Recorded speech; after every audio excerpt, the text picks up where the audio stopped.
My name is Ron Harris. I'm a professor of geological sciences at BYU. My research focuses on mountain building processes and their effects on humans.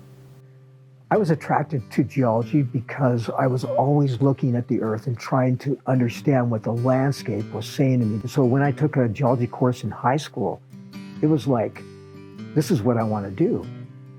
But I didn't really know what the career path was, but it didn't really matter to me because that's what my passion was. And I knew if I just followed my passion, things would work out, and they have. And when I tried to work in the industry, my curiosity was like this big, right? And they were telling me to focus on just this and this and this. So I finally said, I've got to be my own boss, do my own research, go where I want to go, do what I want to do. That's why I'm here. My research focuses on places where there's active earth processes like earthquakes, volcanoes, tsunamis, landslides, and so on. And in those places, we assess what the risk is to the people who live there. And then we communicate that risk to them. And then we work with them at a community level to try to implement risk reduction strategies. So when you study active tectonics and their effects on humans, you go to some of the most wild places you could ever imagine.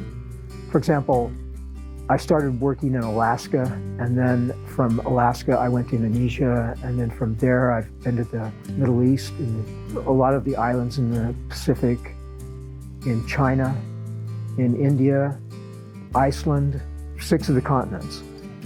Yeah.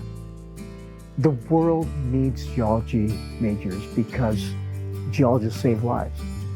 And I can give you many examples of ways in which our research has been able to protect people who would have normally been in harm's way and prevented disasters. Let me give you 2 examples of ways in which we've saved lives.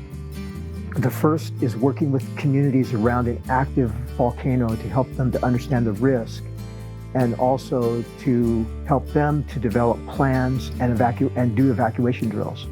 When the volcano actually woke up a few years after this, the people only had 3 hours to get out of the way before the volcano blew and destroyed 10,000 homes.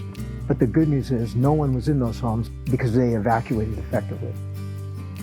Second example is where we had a landslide that dammed up a river that caused a flood hazard, and we helped the people downstream know where to go when the dam broke. And when it broke, they only had 7 minutes to get out, which meant that we had 4,000 to 5,000 homes destroyed by the flood. But again, no one was in the homes because they evacuated. Geology is the air we breathe, the water we drink, the soil we grow our food in. It's the landscape and the beautiful places we go to recreate and so on. And we're drawn to these places. When we stay somewhere, we want a window to look out of so we can see geology, so we can experience it. And that's why we need to be so much more aware of how the earth works so we can live in harmony with the earth.